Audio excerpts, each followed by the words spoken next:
नमस्कार दोस्तों आज के सुपर डुपर जबरदस्त एक्साइटेड वीडियो में आप लोगों का स्वागत है। आज का वीडियो बहुत बहुत बहुत खास होने वाला है क्योंकि हमारे परम प्रिय मित्र रजनीश जी हमारे साथ जुड़े हैं। रजनीश जी के बारे में आप लोगों को मैंने थोड़ा बताया था, परसों मैंने एक पोस्टर जो है पोस्ट किया था कि रजनीश जी जो है सीनियर बिजनेस एसोसिएट्स हैं LIC में। 1999 से कार्यरत है, मतलब लगभग 21 से 22 साल का इनका एक्सपीरियंस है LIC में। अब जैसे हम लोग LIC का नाम लेते हैं, हमारे दिमाग में क्या आता है कि LIC मतलब एजेंट। तो ये एजेंट क्या होता है, LIC में जॉब कौन कौन सा है, स्पेशली जो हम लोग बात करने जा रहे हैं वो है AAO के बारे में, AAO जो पोस्ट के बारे में।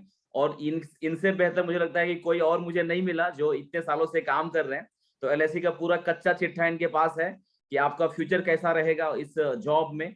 और भी बहुत तमाम तरह की बातें हैं, आपके सभी डॉट्स को लेकर भी मैं उपस्थित हुआ हूँ। जो भी प्रॉब्लम है, जो भी क्वेश्चंस आपने मुझे भेजे हैं, तो सबसे पहले तहे दिल से मैं अभिनंदन करता हूँ हमारे जो गेस्ट हैं। रजनीश जी, आपका स्वागत है हमारे चैनल पे। दिवाकर जी, बहुत बहुत धन्यवाद। सबसे पहले तो मैं आपको सैल्यूट करूंगा कि you are doing very good job. You are doing service for the youth, युवा वर्ग के लिए, कि उनको एक डायरेक्शन देने के लिए कि उनके मन में जो दुविधा रहती है, जो कुछ क्वेरीज होते हैं, उसको आप अपने चैनल के माध्यम से या different different different walks of life में अलग अलग फील्ड से लोगों को बुला के जिनका अनुभव है, एक्सपीरियंस है, उनको आप अवेयरनेस क्रिएट करते हैं। तो really thanks to you and it is a privilege and honour for me to associate with you.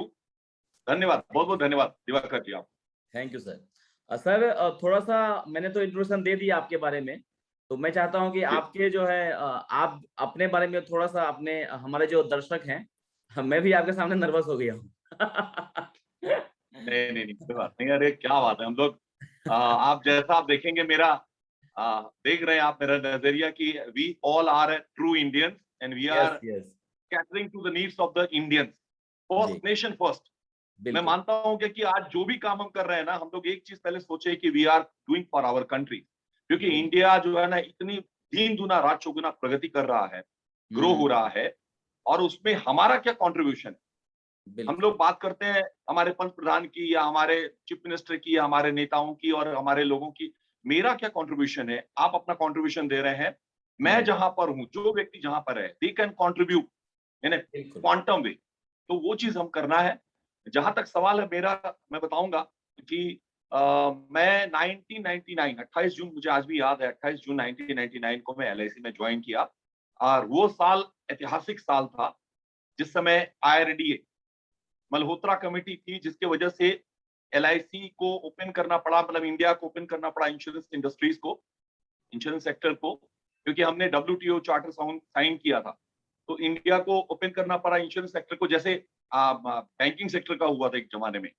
और तब प्राइवेट कंपनियां आना शुरू हो गई। शुरुआती दौर में ICICI, HDFC। और मुझे एग्जैक्टली याद है कि मैं मुंबई में था, ट्रेनिंग में था, चारों तरफ हल्ला मच रहा था। अब तो LIC का कुछ, अब LIC गई, ऐसा सीन बना हुआ था पूरा, बिकॉज हम लोग ट्रेनिंग में थे and I was totally novice about LIC। मुझे कुछ मालूम नहीं था, I was totally new. No one was in family जिसका कोई बैकग्राउंड रहा हो। तो मैं भी घबराया हुआ था कि आखिर मैं कहां पर हूँ, सही जगह पर पहुंचा हूं कि नहीं। तो ये मंजर। और 1999 से जो शुरुआत हुई, और कहा जाता है ना कि जब आप उस दौर के होते हैं ना, कि जब आपका ट्रांजिशन फेज होता है, कि जब आप प्राइवेटाइजेशन हो रहा है इंश्योरेंस इंडस्ट्रीज का, और मैं उसी दौरान LIC में ज्वाइन किया था। तो बहुत ही अनोखी अनोखी कहानी है। मतलब वो बताना बहुत लंबा समय चला जाएगा। जी जी। बहुत ही संघर्षमय कहानी है। लेकिन वो जो दौर गुजरा, और आज मैं देखता हूँ तकरीबन 20 साल कंप्लीट हो चुके हैं, मैं 21वें साल में हूँ। तो इट्स मिसमराइजिंग, मतलब मैं बयान नहीं कर सकता हूँ। वो गूज बम्प होते हैं, रोंगटे खड़े हो जाते हैं कि मैं वाह। जहां से मैंने शुरुआत की थी इस जी इंडस्ट्रीज जी। में, और आज मैं जहां पर हूँ, आई कैन से दैट कि इट्स अनपैरेलल, अनमैच्ड। यस। बड़ा अच्छा अनुभूति होता है। सर तो अपने ये बारे हमारी में, कहानी है। अपने बारे में थोड़ा बताइए, आपके परिवार के बारे में कौन कौन है आपके परिवार में, कहाँ से बिलोंग करते हैं आप? जी, बेसिकली मैं बिहार के सहरसा जिला से बिलोंग करता हूँ। सहरसा में वहाँ एक छोटा सा गांव है, बरदहा हमारा। और मेरे पिताजी पेशे से, प्रोफेशन से वकील, और माता जी हमारी प्रोफेसर रही हैं साइकोलॉजी की, बट अब वो रिटायर हो चुके हैं। दोनों आदमी पटना में रहते हैं। हम 3 भाई और 1 बहन। हमारी छोटी बहन भी मुंबई में रहती है।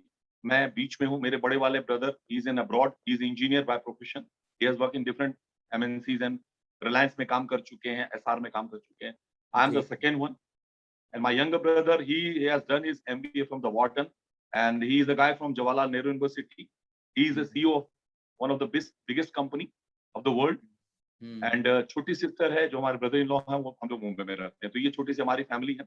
मेरी बेटर हाफ, मेरी wife, she is a teacher by profession, किसी स्कूल में प्रिंसिपल है। Now she is become the business partner. मैंने उनको अरे अपने बिजनेस में इन्वॉल्व कर लिया। इन्वॉल्व किया, तो वेरी ये गुड छोटा सा है। 2 बच्चे सर। हैं। हमारी जी डॉटर है, वो सीए फर्स्ट अटेम्प्ट में क्लियर कर ली है, अभी वो इंटरमीडिएट का एग्जाम लिख रही है। और लड़का छोटा है, ही इज इन क्लास 7। ये हमारी छोटी सी परिवार है, फैमिली है। जी चलिए बहुत बढ़िया सर। सर हमारी बातचीत जो स्टार्ट होगी, मैं बेसिक से लेके चलूंगा कि एलआईसी जी है क्या, और जो इंश्योरेंस सेक्टर है 1-2 मिनट में उसके बारे में थोड़ा सा बता दीजिए। जैसे एक हो गया एलआईसी, हो गया लाइफ इंश्योरेंस, फिर है जनरल इंश्योरेंस, और मेनली पब्लिक सेक्टर अंडरटेकिंग जो है उसके बारे में ही बात कीजिएगा। जी जी। जी LIC is a public sector undertaking corporation है ये। और LIC is catering life insurance. और अगर जनरल की बात करें तो जीआईसी है, जो 4 मुख्य कंपनी है, न्यू इंडिया है, ओरिएंटल है, यूनाइटेड इंडिया है और नेशनल इंश्योरेंस, ये 4 है। लाइफ इंश्योरेंस की बात अगर करें, जो मेरा डोमेन एरिया है, एक्सपर्टीज है, लाइफ इंश्योरेंस कॉर्पोरेशन है, गवर्नमेंट ऑफ इंडिया का एंटिटी है। 1 सितंबर 1956 से ये अनवरत रूप से काम कर रही है। उसके पहले 245 कंपनियां हुआ करती थी। इतिहास जो है, छोटी मोटी कंपनी थी, प्राइवेट कंपनी थी, फॉरेन की कंपनी थी, बट उस जमाने में थोड़ी दुविधा थी। इंडियंस को सब स्टैंडर्ड कहा जाता था, क्योंकि वो लोग जो विदेशी कंपनियां थी वो बड़ा हीन तरीके से, बड़ा नीचे नजरिए से देखते थे। तो ये जो चीज चली आ रही थी, तो कहीं ना कहीं सरकार को लग रहा था कि इस इंडस्ट्रीज को भी जो है ना, इसका नेशनलाइजेशन करना बहुत जरूरी है। तो उस जमाने में चिंतामणि देशमुख हमारे जो फाइनेंस मिनिस्टर थे, और जनता पार्टी की सरकार थी। और मैं रियली में क्रेडिट अगर देना चाहूंगा तो credit goes to Firoz Gandhi, जिन्होंने आवाज उठाया कि ये इस इंडस्ट्रीज में सही नहीं हो रहा है, लोगों को सही तरीके से पॉलिसी नहीं दी जा रही है, उनको सब स्टैंडर्ड लाइफ करार दिया जा रहा है। वहां से ये शुरुआत हुई। और एग्जैक्टली 1 सितंबर 1956 को सारी कंपनी को मर्ज करके एलआईसी का गठन हुआ। ये एलआईसी का इतिहास। लाइफ इंश्योरेंस मतलब, आप मोटा मोटी अगर आम भाषा में समझे, अगर लेमैन लैंग्वेज में समझे, बच्चों का एजुकेशन, बच्चों की शिक्षा, बच्चों की पढ़ाई, हायर एजुकेशन, बच्चों की शादी और बच्चों का सेटलमेंट, और सेल्फ रिलायंट रिटायर्ड लाइफ, और आपका रिस्क कवर, और आपका मेडिकल हेल्थ इंश्योरेंस की बात करें, पेंशन की बात करें, ये सारा चीज जितना भी आता है, ये it comes under the purview of life insurance. LIC इसी को देखती है। और पिछले 65 साल से हम लोगों ने, अभी 1 सितंबर को हमने अपना 65वां वर्षगांठ मनाया। वर्ल्ड की एकमात्र संस्था है जो आज तक कभी लॉस में नहीं गई, और ऐसी संस्था है जिसपे कोई बेदाग संस्था है, कभी आज तक अनब्लेमिश रिकॉर्ड है इसका। छोटे मोटे होते रहे कहीं ना कहीं, अलग बात है, बट ये ऐसी संस्था है जिसपे कोई दाग नहीं लगा आज तक। वैसे संस्था से मैं belong, I am feeling very proud that की एलआईसी संस्था। और एलआईसी का अगर आप देखा जाए, फुल फॉर्म आप देखा जाए, तो कहा जाता है कि life insurance corporation of India. लेकिन हमने जो इस चीज को समझा है, एलआईसी स्टैंड्स फॉर, आप देखेंगे एलआईसी का एम्ब्लेम ऐसा है, राइट तो राइट आप हैं और बीच में दिया है, और नीचे यस लिखा हुआ है योगक्षेम वहां में। तो एलआईसी का मतलब है लव इज कंपल्सरी। जहां पर कुटुंब है, जहां पर प्यार है, जहां पर, हमने एक ऐड देखा था प्रेस्टीज का, जो अपनी बीवी बच्चों से करते हैं प्यार, वो कैसे करे प्रेस्टीज कुकर से इनकार। यस सेम चीज एलआईसी के साथ, कि जहां पर प्यार है, जहां पर संभावना है, जहां पर जिंदगी है, वहां पर एलआईसी। और इसी इसी इसी का कारण है कि आज आप देखेंगे 33 करोड़ कस्टमर बेस, केवल 2 कंट्री है जिसका पॉपुलेशन बेस एलआईसी के कस्टमर बेस से ज्यादा है, that is China and India. Otherwise देखा जाए तो LIC is like a small country after China and India. So ये छोटा सा परिचय एलआईसी का, बहुत बढ़िया। और ये गवर्नमेंट सर ऑर्गेनाइजेशन। अभी जो सबसे ज्यादा लोगों के दिमाग में, इवन बच्चों के दिमाग में भी ये चल रहा है कि एलआईसी का आईपीओ आने वाला है, एलआईसी जो है प्राइवेट हो जाएगा। अभी सरकारी हुआ करता था, तो इसके बारे में थोड़ा सा जो लोग दिग्भ्रमित हो रहे हैं, ये क्या है, इस पर थोड़ा प्रकाश डालिए। ऐसे तो I am not the right person to talk about this topic, लेकिन since LIC IPO is the talk of the town, चर्चा का विषय बना हुआ है और हर तरफ हर व्यक्ति, खास करके मैं मुंबई में हूं तो आप मुंबई जानते हैं कि ये जो माया नगरी है, पैसे की यहाँ कमी नहीं है और यहाँ पर शेयर मार्केट है, बॉम्बे स्टॉक एक्सचेंज है।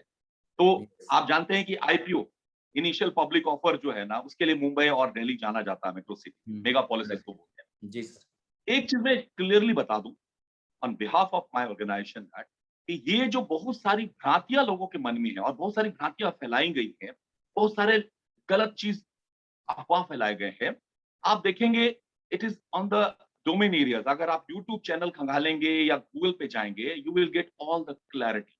दिग्गज लोग, इंडस्ट्रीज के बड़े बड़े लोग जो है ना, उन्होंने इस चीज को डिफाइन किया है कि what is IPO of LIC। सिर्फ वो लोग हैं जिनको नहीं जानकारी है और जो थोड़ा जानते हैं और वो सुन के इधर से उधर से कलेक्ट करके एंड दे इंटरप्रेट कि ये ऐसा चीज है। मैं आपको बता दूं कि कोई प्राइवेटाइजेशन नहीं हो रहा है LIC का। LIC में जो सीड कैपिटल सरकार ने लगाया था, अब देखिए देश का हम निर्माण करने के लिए जा रहे हैं, हम देश को ग्लोबली बड़े लेवल पे लेके जा रहे हैं और अगर देश का निर्माण अगर हमें करना है तो उसके लिए पूंजी की जरूरत है, पैसे की जरूरत है। और जो हमारे कोई भी एनी प्राइम मिनिस्टर हो या जितने भी प्रधान है या जो भी देश के जो बुद्धिजीवी लोग, वो कैसे करेंगे, उनको पैसा कहां से मिलेगा?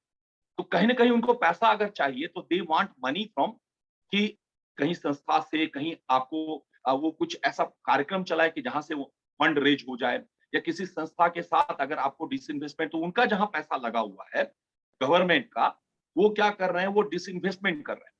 अभी आपने देखा होगा पास्ट में स्टील अथॉरिटी ऑफ इंडिया, गेल, भेल, HPCL, BPCL, बहुत सारी companies, state bank of India, HDFC, सारी कंपनीज हैं, Punjab national bank, bank of Baroda.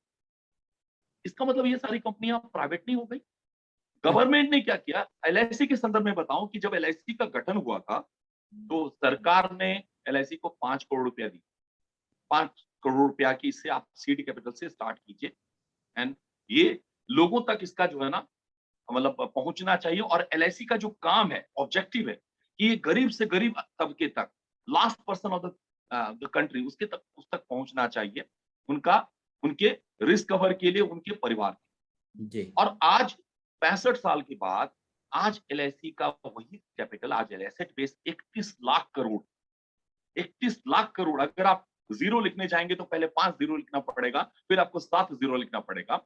उस लेवल तक LIC ग्रो, और इसको ग्रोथ करने के पीछे आपके मेरे जैसे लोग हैं, हमारे जैसे, मैं भी LIC का पॉलिसी होल्डर हूं, आप हैं, छोटे छोटे लोग, बड़े बड़े लोग हैं जिन्होंने मिलके इस संस्था को संवारा है और LIC ने उनका ख्याल रखा, उनके परिवार का।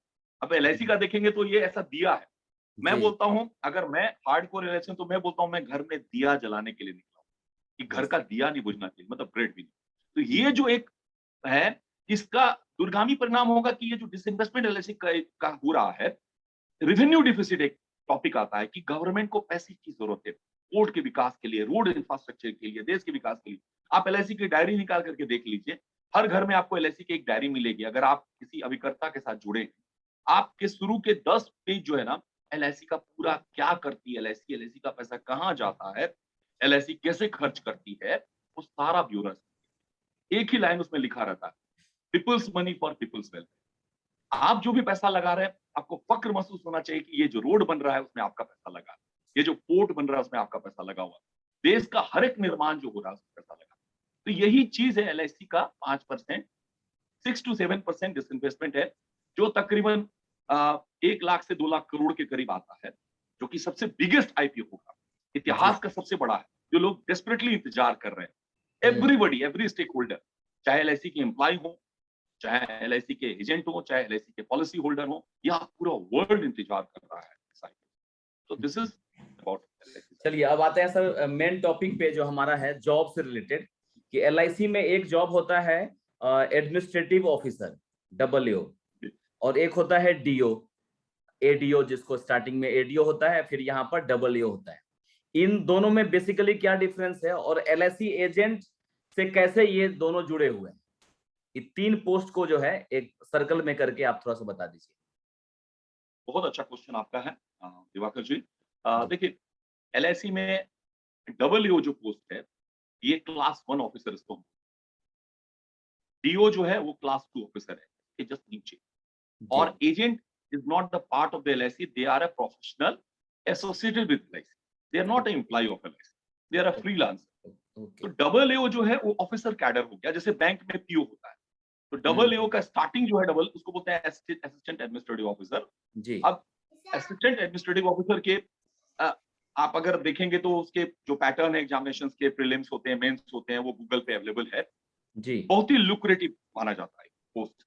मैंने देखा है काफी लोगों को कि बहुत दूसरे इंडस्ट्रीज को छोड़ करके भी, जैसे बैंक का एग्जांपल ले लीजिए, लोग एलआईसी में डबल ज्वाइन करते हैं। एग्जामिनेशन बहुत ही कठिन होता है और मैंने भी अटेम्प्ट किया, मैं भी उसमें सक्सेसफुल नहीं हुआ, मुझे भी तकलीफ हुई। बहुत कठिन होता है एग्जामिनेशन। जी। लेकिन हैविंग सेड दैट, कहते हैं ना कि कठिन, एलआईसी में एक कहावत है कि कार्य कठिन है इसीलिए करने योग्य है, आसान काम क्वेश्चन तो कोई भी कर क्वेश्चन सकता वही है कि एलआईसी का जो तीनों जॉब है, उसके बारे में एक है। ब्रीफ इंट्रोडक्शन दे दीजिए कि एजेंट और डबल हाँ, एओ मैंने बताया और ना कि डबल जो है ना ऑफिसर कैडर है। आप जी, एलआईसी डबल में स्टार्ट करते हैं ऑफिसर कैडर से, और आपकी संभावना है डबल के बाद अ, आप एओ बनते हैं, एडीएम बनते हैं, डीएम बनते हैं, एसडीएम बनते हैं, जोनल मैनेजर बनते हैं। You can go up to chairman also, that okay, is double. बहुत ही ओके। Lucrative job. हाँ, बहुत ही अच्छा है। मैं पहले डिफाइन कर देता हूँ तीनों को। जी।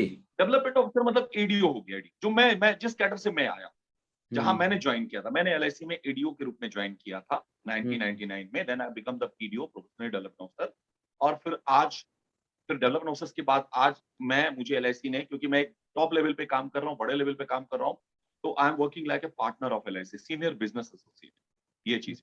और एजेंट जो है वो फ्रीलांसर है। Agent is not the employ, although agent is the strength of LIC, but he is not the employ. ये 3 चीज। अब रही बात डबल एओ का, जो आपका टॉपिक है, कि डबल एओ में जब आपका ज्वाइनिंग हो जाता है, आप मतलब प्रीलिम्स के बाद आपका मेंस एग्जामिनेशन आप देते हैं, और कठिन है एग्जामिनेशन। जी। मैं यही बोलना चाहूंगा कि जो युवा वर्ग है उनको, कि लेकिन मैं समझता हूं कि अब मुझे लगता है कि जब मैं जिस दौर में मैं दे रहा था, मुझे याद है एग्जैक्टली 99 या 94 से लेके 98 का दौर था। मैं भी दिल्ली में था, आई वाज स्टडिंग। हुँ, मैं लॉ कर जी, रहा था, दिल्ली कैंपस सेंटर से लॉ कर रहा था, since my father was a lawyer. और ओके। बोलते हैं ना कि बिहार के लोगों को या नॉर्थ में एक कीड़ा होता है यूपीएससी का, जो हाँ, मैंने हाँ। देखा काफी आपके मित्र हैं। तो वो कीड़ा मुझे भी काटा था, लेकिन थोड़ा लेट हो चुका था मैं। ऑल्दो हाँ, आई वाज 26, मैं भी ओके। तैयारी कर रहा था। Hmm, I hmm, was qualified Campus Law Centre में, मेरी मतलब सिलेक्शन हो गया था। तो आई वाज जस्ट ट्राइंग कि मुझे हॉस्टल मिल जाए, लेकिन हुँ, हॉस्टल टॉप रैंकर को मिलता था, टॉप 100 वाले को मुझे मिला नहीं। तो मैं बाहर में घर लेके रह रहा था, and my younger brother was residing in south campus, मैं नॉर्थ कैंपस, हुँ, और हुँ। लॉ कर रहा था। इसी दौरान जो एक बोलते हैं ना कि एक टेंशन बना रहता है ना उस दौर में, कि भाई जॉब, क्योंकि मैं देखता था कोई मेरा फ्रेंड का बैंक पीओ में हो गया, किसी का असिस्टेंट कमांड में हो गया, किसी का सेक्शन ऑफिसर में हो गया, तो वो हलचल मची रहती थी कि ये इसका सिलेक्शन हो गया, इसका हो गया। तो घर में हुँ, लोग पूछते थे कि यार तेरा क्या हो। और हुँ, सबसे बुरा लगता था कि जब आप दिल्ली से अपने वापस गांव जाते थे ना, तो ये क्वेश्चन पर्टिनेंट होता था। हर हुँ, व्यक्ति पूछता था, आपके चाचा, मौसा, मामा, मामी, और कभी क्या क्या फाइनल आने वाला था। बड़ा ये होता था, बड़ा खराब लगता था। उसी दौरान मैं एग्जाम दे रहा था, बैंक पीओ का मेरा सिलेक्शन हुआ, इंटरव्यू नहीं हुआ। यूपी हुँ, पब्लिक सर्विस कमीशन का मैंने इंटरव्यू दिया, नहीं हुआ। बहुत सारे एग्जाम्स दिए, नहीं हुआ। तो मेरे एक मित्र हैं जो मेरे बहुत अच्छे दोस्त हैं, उन्होंने बोला कि एक एग्जाम है, इसका भी तू ट्राई कर, डेफिनेटली। आप बिलीव नहीं करेंगे, मैंने एग्जाम दिया, उसमें सिलेक्शन नहीं हुआ, because there was some problem. फिर दूसरी बार मैंने एग्जाम दिया, I qualified, but I got मतलब डिस्क्वालिफाइड इन। तीसरे अटेम्प्ट में मेरा डेवलपमेंट ऑफिसर में हुआ, and become I topped in my batch, क्योंकि तब तक मैं मजा चुका था। मैं ये इसलिए बता रहा हूँ, यहाँ पे हमारे जितने भी मतलब युवा वर्ग के हैं, हमारे छोटे भाई और बहन लोग हैं, कि नेवर गिव अप अप्रोच होना चाहिए जिंदगी में। आपको लोग जी, बहुत सारी बातें बोलेंगे, आपके घर के लोग। मेरे साथ ये हो चुका है कि मेरे घर के लोग बोल रहे थे, ये पता नहीं क्या करेगा, नहीं करेगा, ये बिंदास है। मैं एकदम म्यूजिकली ड्रिवन आदमी, एकदम अपने दुनिया में खोया रहता था, बिंदास एकदम। अभी भी मैं मतलब मुंबई में भी रहता हूँ तो मैं एकदम बिंदास रहता हूँ, कोई चिंता फिक्र नहीं, है ना। तो लोगों को संशय होता था, चिंता होती थी, खास करके मेरी माताजी को, because she was a psychology की प्रोफेसर थी, तो उनको लगता था। और जब मेरा सिलेक्शन हो गया, मैं आई am talking about the ADO, तो बहुत ही कठिन दौर। लेकिन आज मैं बताता हूँ, चाहे मैं डबल ए होता या एडीओ होता या कुछ भी होता, ये डेस्टिनी मैं समझता हूँ। इंश्योरेंस के प्रोफेशन में आप कहीं भी रहिए, एक बात याद रखिएगा दिवाकर जी, यहाँ ये प्रोफेशन ऐसा है ना कि इसमें हम जाते हैं लोगों के पास, लोग मेरे पास नहीं आते। इंश्योरेंस के बारे में कहा जाता है, insurance is the subject matter of solicitation, बीमा आग्रह की विषय वस्तु। ये ऐसा है कि आपके घर में अगर कोई मेहमान आए हैं तो आप उनको पूछते हैं, सर चाय लेंगे या कॉफी लेंगे, कुछ तो लेंगे। वो बोलते हैं, नहीं नहीं मुझे कुछ नहीं चाहिए, लेकिन उनके मन में इच्छा होती है कि एक कप चाय मिल जाता या एक कॉफी मिल जाता। एग्जैक्टली सेम है, इट्स सिनोनिमस विद दैट। बहुत कठिन है सर, खास करके हमारे अभिकर्ता लोगों का काम बहुत कठिन है। लेकिन मैंने बोला ना कि एलआईसी में एक टैगलाइन है, कार्य कठिन है इसलिए करने योग्य है, आसान काम कोई भी कर सकता है। मैं उसका परिचायक हूँ। मेरे जैसा आदमी टोटली इंट्रोवर्ट, कहीं जाना नहीं, किसी से मिलना नहीं, लेकिन यही इंडस्ट्री है, यही प्रोफेशन है व्हिच हैज क्रिएटेड अ निच फॉर मी, कि आज मैं बोल पा रहा हूँ, बात कर पा रहा हूँ, क्योंकि बहुत घिसा हूँ, बहुत धक्के खाए हैं, लोगों ने निकाल दिया है। जी चाहे किसी भी लेवल पे होगा, चाहे आप डबल भी हो तो आपको काम करना पड़ेगा, जाना पड़ेगा। सर, बट काम काम का नेचर नेचर क्या है? डबल का काम क्या है और एडीओ नेचर का मैं क्या बता है? देता हूँ। जी एडीओ का नेचर है, एडीओ का काम है, एडीओ से जब आप डीओ बन जाते हैं तो आपका काम है रिक्रूटमेंट ऑफ एजेंट। आप दोनों काम करते हैं, आपका मार्केटिंग का काम है और आपका एचआर का काम है।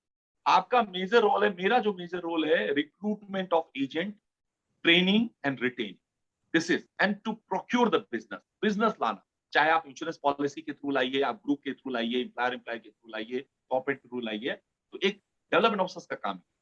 डबल एओ का अगर आप पूछेंगे तो डबल एओ का काम है वो हमारे से एक लेवल पड़े, जैसे हमारे जो शाखा प्रबंधक, जो हमारे ब्रांच मैनेजर है, वो डबल एओ पहले एडमिनिस्ट्रेटिव में काम करते हैं। पहले जब ज्वाइन करते हैं तो उनका 9 मंथ्स का ट्रेनिंग होता है, 6 मंथ का क्लासरूम ट्रेनिंग होता है और 3 मंथ्स का फील्ड ट्रेनिंग होता है। फील्ड ट्रेनिंग की बात मैं बता रहा हूँ। फील्ड ट्रेनिंग में तो आप जाएंगे, लोगों से बात करेंगे, आप कैसे एजेंसी देंगे, कैसे बिजनेस की बात करेंगे, कैसे पॉलिसी समझाएंगे, लाइफ इंश्योरेंस कैसे समझाएंगे।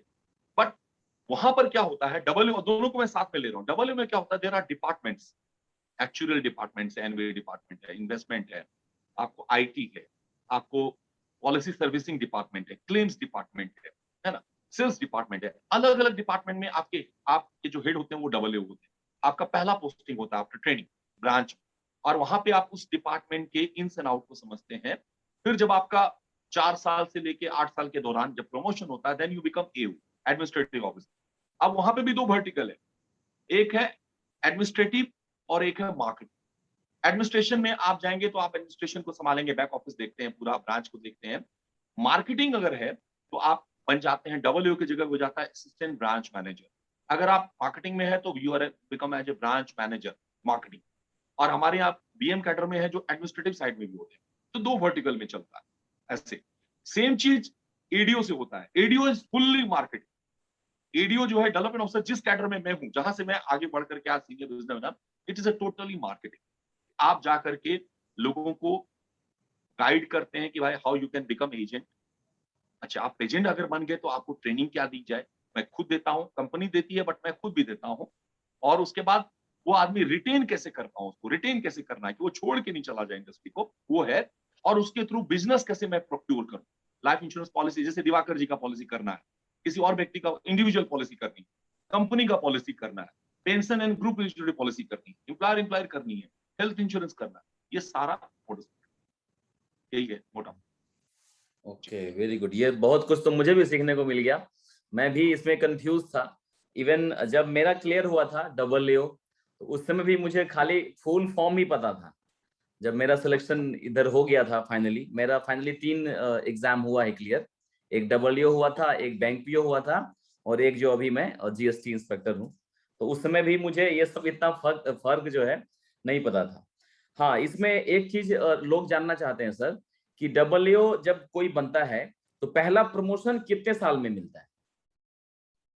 बहुत अच्छा क्वेश्चन आपने पूछा दिवाकर जी। डब्ल्यू के लिए देखिए अमूमन 4 मिनिमम 4 इयर्स का है, 4 से लेके 8 साल का है। और अब जो मैं देख रहा हूँ कि प्रमोशन बीच में थोड़ा-सा स्टैग्नेंसी आ गया था। लेकिन जैसे-जैसे अभी काफ़ी रिटायरमेंट अभी पिछले दिनों मैंने देखा, मेरा जो अपना परसेप्शन था मैंने देखा, थोड़ी प्रमोशन अब जल्दी हो रही है। और ये टोटली डिपेंड करता है, प्रमोशन मिनिमम बेसिक टाइम 4 से लेके 8 साल के बीच का है। अभी कभी क्या होता है, कभी किसी बैच को अगर जल्दी टच कर लिए, तो वो बैच का प्रमोशन जल्दी हो जाता है। बट हम्म, अमूमन 5 साल मान के आप चलिए, डब्ल्यू से हाँ, एओ बनने में 4 से 8 साल है, एवरेज 5 से 6 साल लगता है।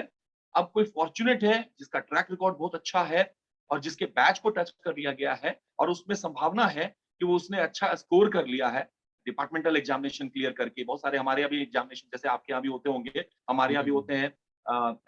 ये एसोसिएट होते हैं, फेलोशिप होते हैं, लाइसेंसिएट होते हैं, जैसे बैंक में सीआई भी होता है। तो वो अगर हम्म, बंदा क्लियर कर लिया है और उसका सीआर अच्छा है, तो he gets his promotion very fast.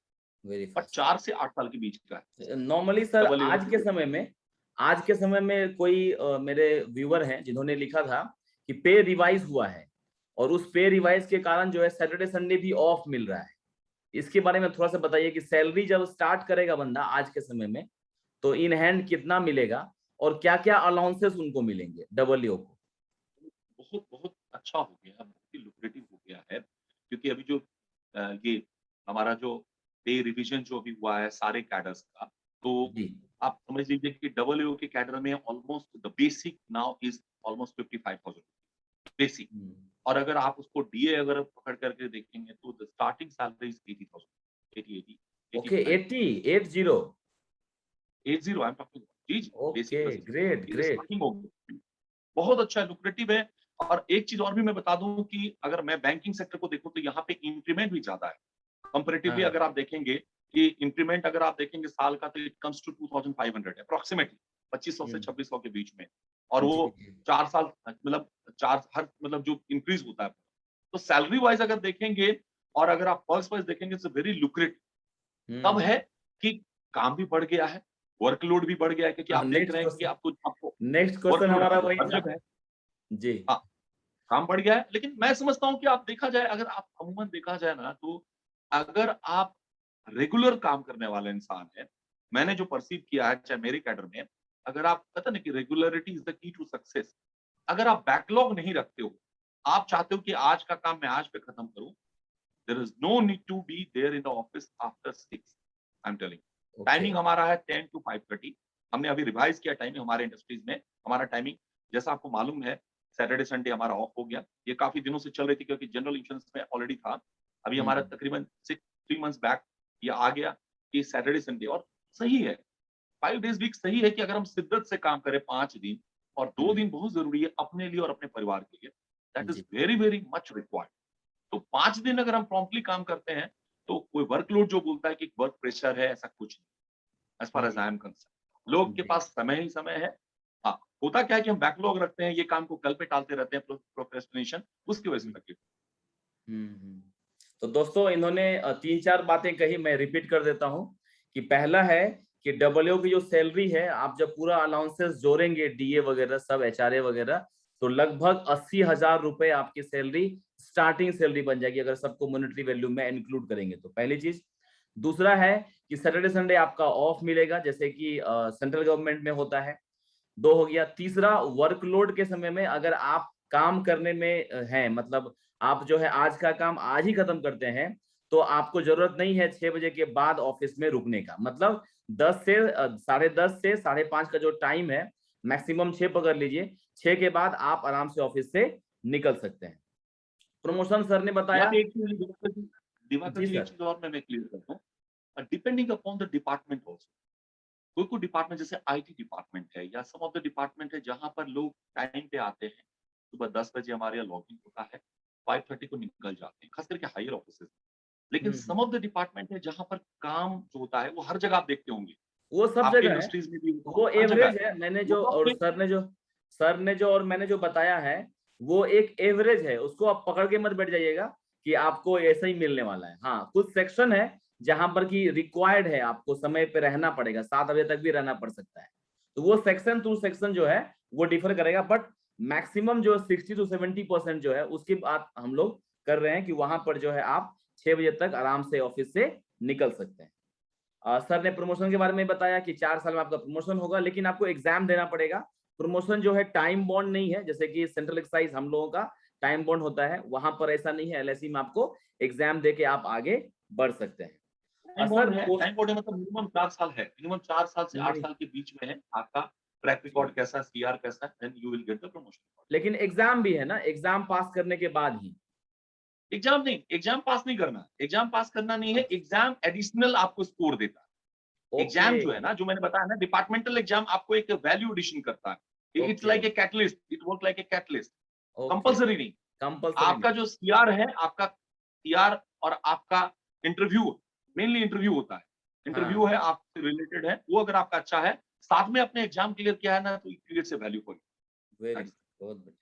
But sir compulsory. जैसे जैसे किसी को अभी डब्ल्यू से आ गया कॉल, अब ज्वाइन करना है उनको, ठीक है, तो क्या वहां पर प्रेफरेंस मांगते हैं क्या? जैसे मैं बिहार का हूं तो मैं चाहूंगा बिहार में पोस्टिंग मिले, तो ऐसा कुछ रूल है या पूरा पूरा ऑल इंडिया में कहीं भी भेज सकते हैं?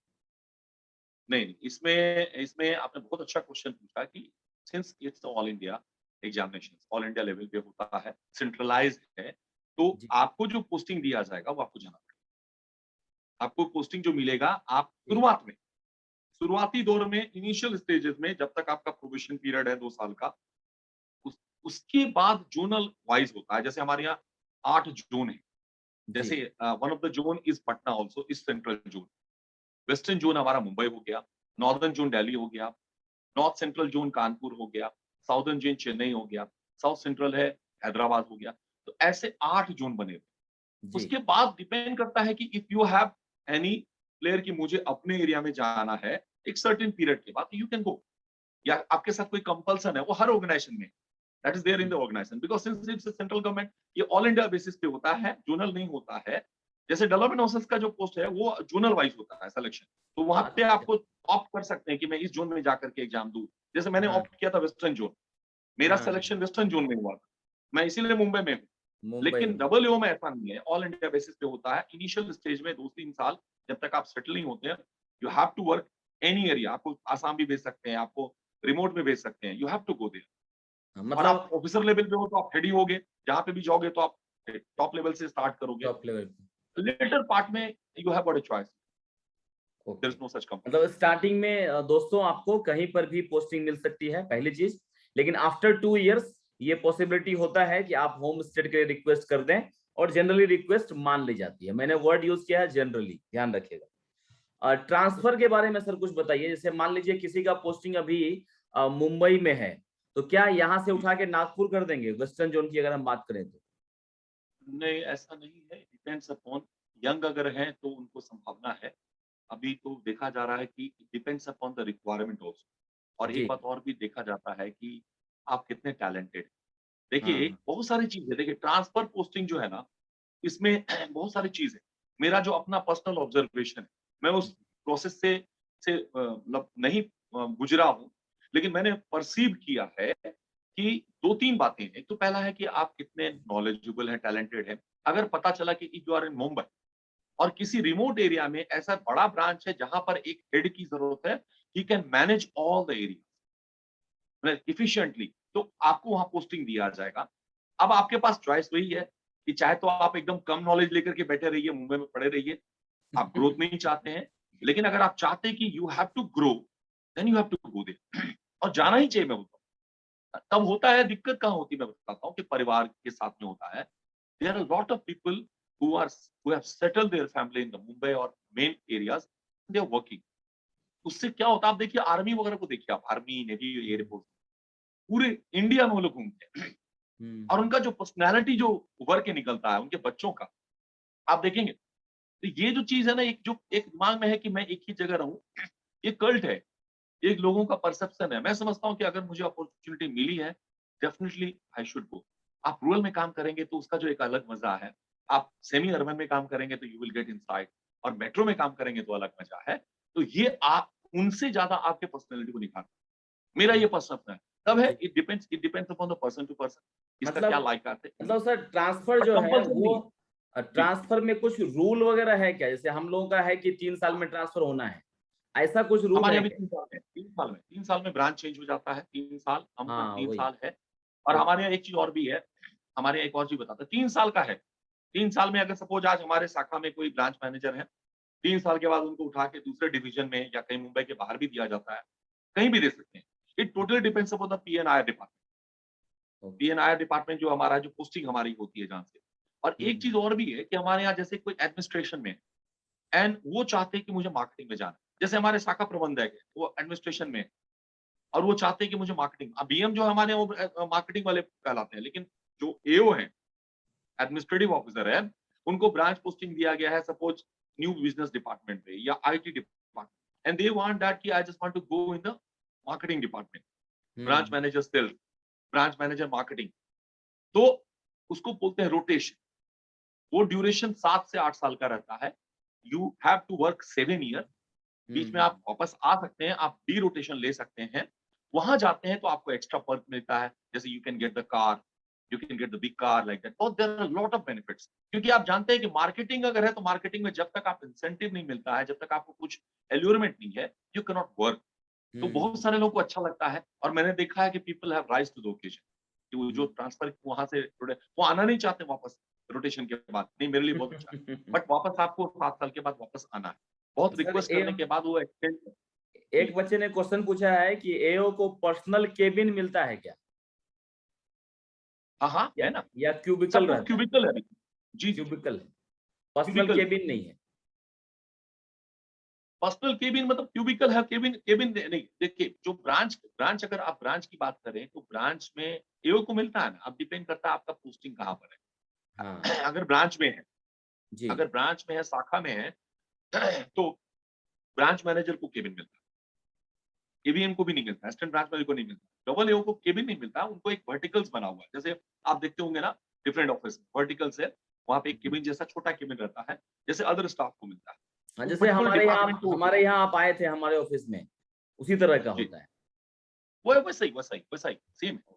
केवल ब्रांच मैनेजर जो हेड ऑफ द ब्रांच है उनको मिलता है, लेकिन वही अगर एओ डिवीजन में चले जाएंगे, ब्रांच से हम्म। ऊपर, वहां उनको केबिन मिलता है, हाँ दे मतलब गेट द केबिन, ऑफिस, वहां पे ऑफिस मिलता है, टू ऑफिस वहां पे डिपेंड मिलता है एक करेगा। अलग। हाँ, क्योंकि वो बड़ा ऑफिस है।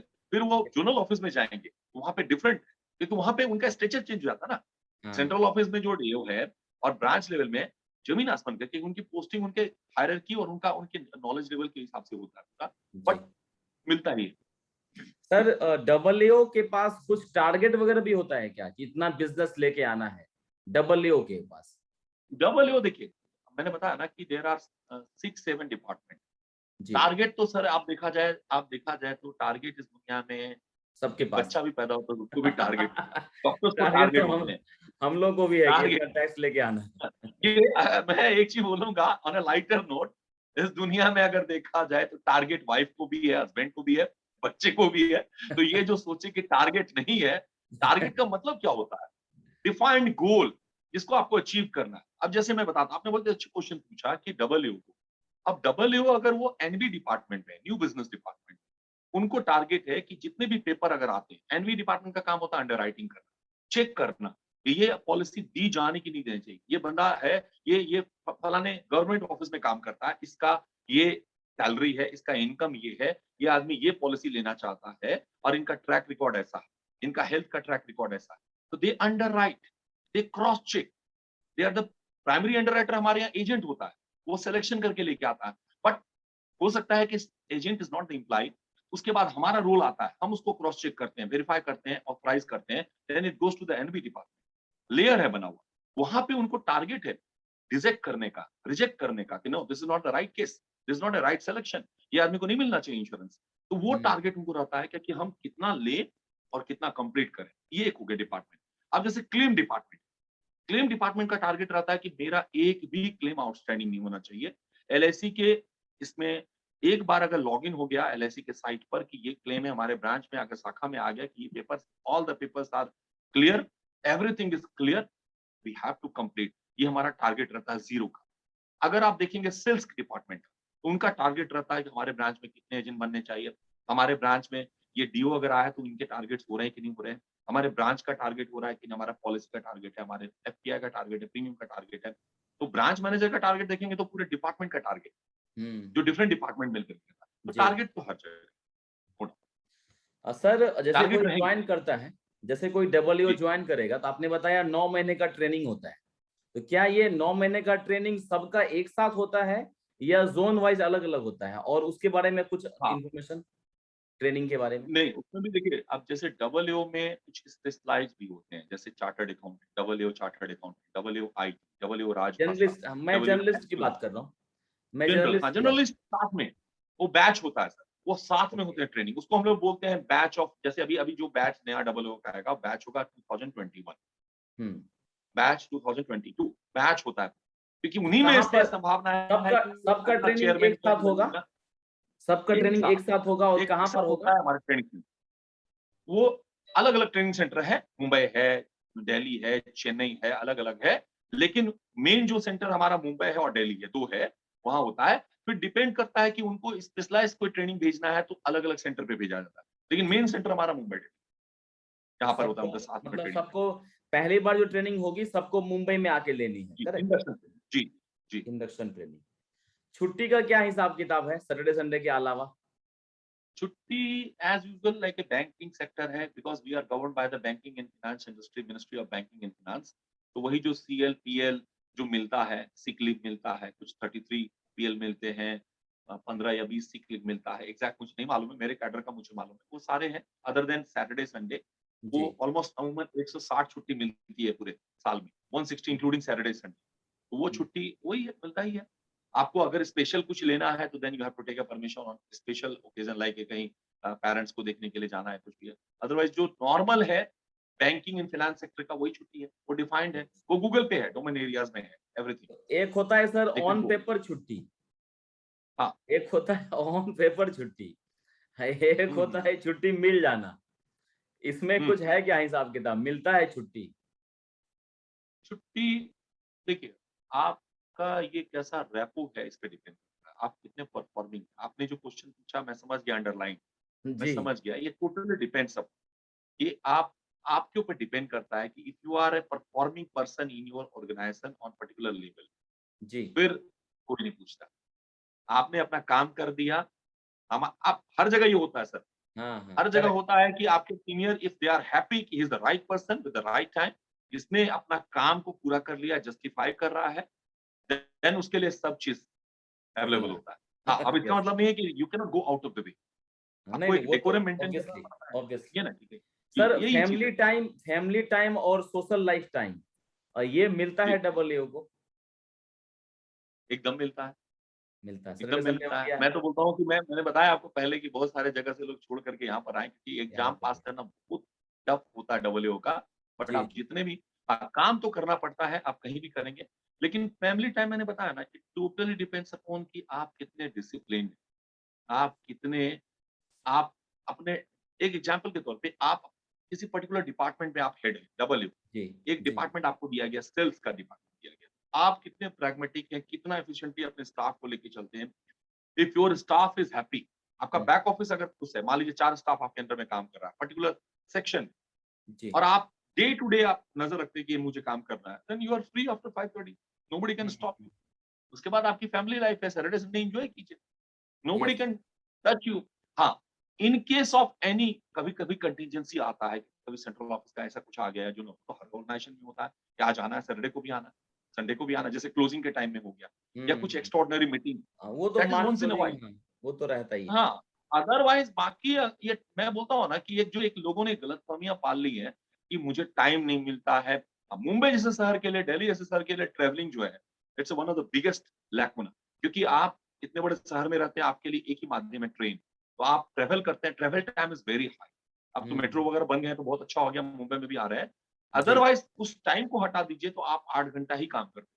7 से हुँ, 8 घंटा अमूमन, मैक्स टू मैक्स किसी क्लोजिंग में आप 1 घंटा ज़्यादा। यस। ये टोटली डिपेंड करता है आपके ऊपर।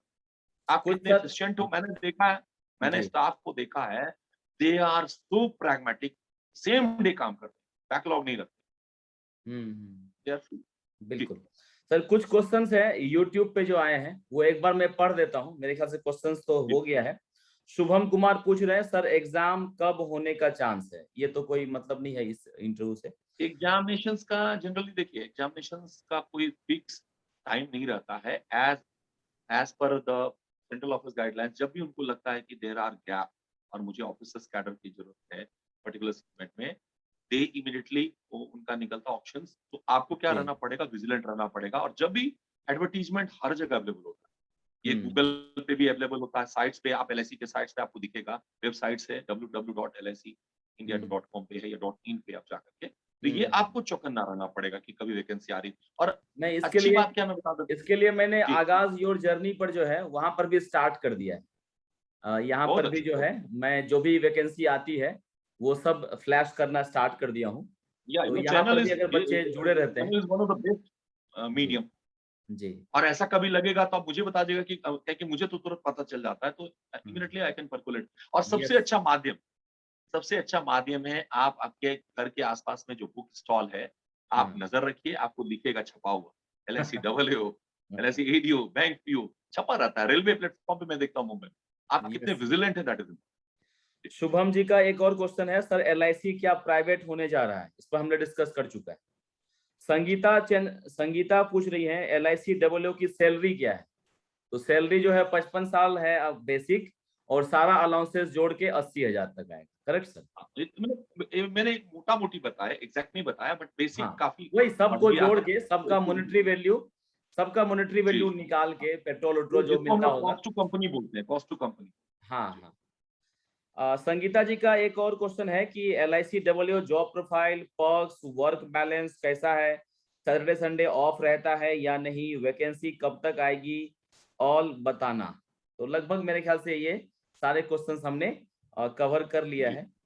टेलीग्राम पर जो क्वेश्चन आया था वो भी मेरे ख्याल से हो गया है। एक बार खाली मैं देख लेता हूँ, अदरवाइज क्वेश्चंस लगभग हमने कर लिया है।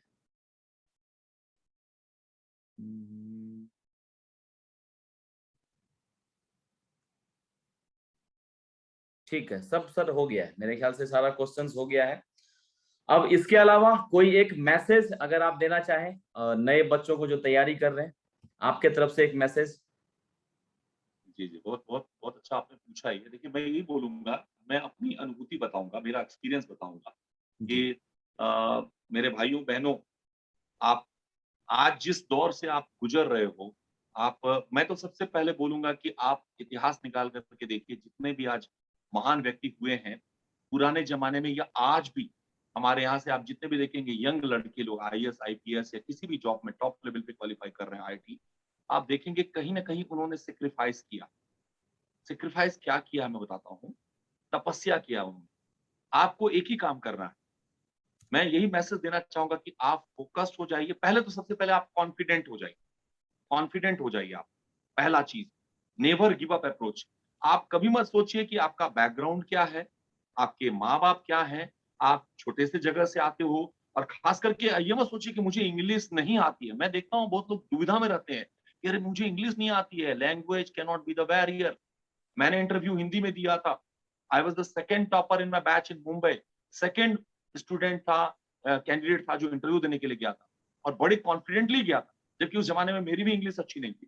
तो कॉन्फिडेंस आपको, हम लोग मूवी देखे हैं ना, हमने बाहुबली मूवी देखा। आप याद कीजिए वो मंजर, जब प्रभास जो एक्टर है, जब उनके पास कुछ भी नहीं रहता है तो वो बोलता है मृत्यु है क्या, कौन मेरे साथ आएगा, कौन हमारे मातृभूमि के लिए लड़ेगा। वो क्या चीज है, वो जज्बा दिखाता है कि आपका जो इंटरव्यूअर है या आप जहां भी जाते हैं, how much confident you are, कितने आप कॉन्फिडेंट हो। मे भी हो सकता है किसी सब्जेक्ट में आप कमजोर हो या नॉलेज नहीं है, डरना नहीं, पहला चीज। दूसरी बात, एक बात हमेशा याद रखिए, फ्यूचर इज वेरी ब्राइट। मैंने बोला कि आप गरीब हैं, कहीं छोटे से जगह से बिलोंग करते हैं। मेरा बैकग्राउंड क्या था, मैं बहुत छोटे से जगह से निकला। फर्स्ट टाइम जब मैं पटना गया था तो मुझे लग रहा था कि मैं कहाँ आ गया। 1982, उस जमाने में I was a fan of Amitabh Bachchan, और ये तो गाना अच्छा लगता था। फिर जब पहली बार दिल्ली गया तो मैं लिफ्ट पे नहीं चढ़ता था। वो 11 मूवी आप देखेंगे, मुझे आज भी याद है कि जब वो आदमी यंग जाता है और ऊपर से ओल्ड पर्सन निकलता है, सेम स्थिति मेरी थी। डर लगता था कि कहीं अटक नहीं जाऊं।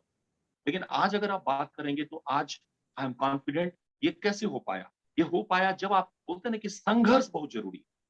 मुंबई के लैंग्वेज में कहते हैं उसको रखड़ना, घिसना। आप जितने भी देखेंगे इतिहास गवाह है। आप अमिताभ बच्चन को ले लीजिए, सचिन तेंदुलकर को ले लीजिए, या डॉक्टर एपीजे अब्दुल कलाम को ले लीजिए, लाल बहादुर शास्त्री का भी जन्म दिवस मनाया गया।